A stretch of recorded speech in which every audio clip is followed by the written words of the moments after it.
మా దగ్గర వచ్చిన పేషెంట్స్ చాలా మంది ఐయుఐకైనా ఐవీఎఫ్కైనా కాస్ట్ ఎంత పడుతుంది ట్రీట్మెంట్కి అడుగుతారు అనమాట. నేను మీకు ఒక జనరల్ ఐడియా ఇస్తాను. ఎగ్జాక్ట్లీ ఈ అమౌంట్ ఉండదు, బట్ అప్రాక్సిమేట్ గా ఈ అమౌంట్ ఉండొచ్చు. సో ఫస్ట్ ఇప్పుడు మీరు న్యాచురల్ గా ట్రై చేయాలి అనుకుంటున్నారు అనుకోండి. సో దీనికి ఎక్కువ మీకు కాస్ట్ అనేది ఉండవు. మీకున్న కొంచెం టాబ్లెట్స్ కి కాస్ట్ ఉంటుంది, అంతే మీకు స్కాన్ కి కాస్ట్ ఉంటుంది. సో నేచురల్ ట్రీట్మెంట్ కి ఎక్కువ కాస్ట్ ఉండవు. ఐయుఐ నెక్స్ట్ ఐయుఐ కూడా మీకు ఫాలిక్యులర్ స్టడీ ఒక స్కాన్ ఉంటుంది. యూజువల్ గా డేట్ వచ్చే సెకండ్ డే స్కాన్ చేస్తారు, దాని తర్వాత 9th డే 12th డే అట్లా వరుసగా స్కాన్ చేస్తారు అనమాట. దాని తర్వాత మీకు టాబ్లెట్స్ నీడ్ ఉంటే కొన్ని హార్మోనల్ ఇంజెక్షన్స్ కూడా ఇస్తారు. సో దీనికి అండ్ దెన్ ఐయుఐ ప్రొసీజర్ కి యూజువల్ గా అరౌండ్ 8,000 to 10,000 అవుతాయి అనమాట. So IUI procedure also in general around 10,000 cost పడుతుంది.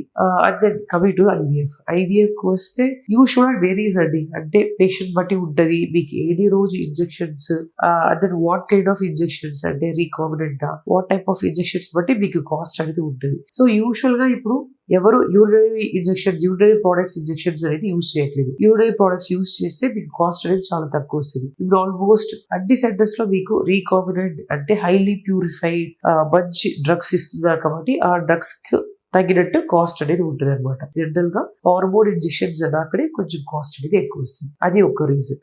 అదే దాని తర్వాత ఐవీఎఫ్ లో మీకు పికప్ అనేది చేస్తాం, అంటే మీ బాడీ నుంచి ఎగ్ తీస్తాం కదా, తీసిన తర్వాత చాలా డిలైట్ స్ట్రక్చర్ అనమాట. సో ఆ ఎగ్ ని మనం ఐవీఎఫ్ ల్యాబ్ లో పెట్టి లైక్ స్క్రీనింగ్ ఈసీఆర్ చేసి స్టోర్ చేసి దాని తర్వాత ఆ ఎగ్ ని ఎంబ్రియోని మనం ఫ్రీజ్ చేస్తాం అనమాట. సో ఐవీఎఫ్ ల్యాబ్ యాసెజ్ మీకు కాస్ట్ అనేది ఎక్కువ వస్తుందండి.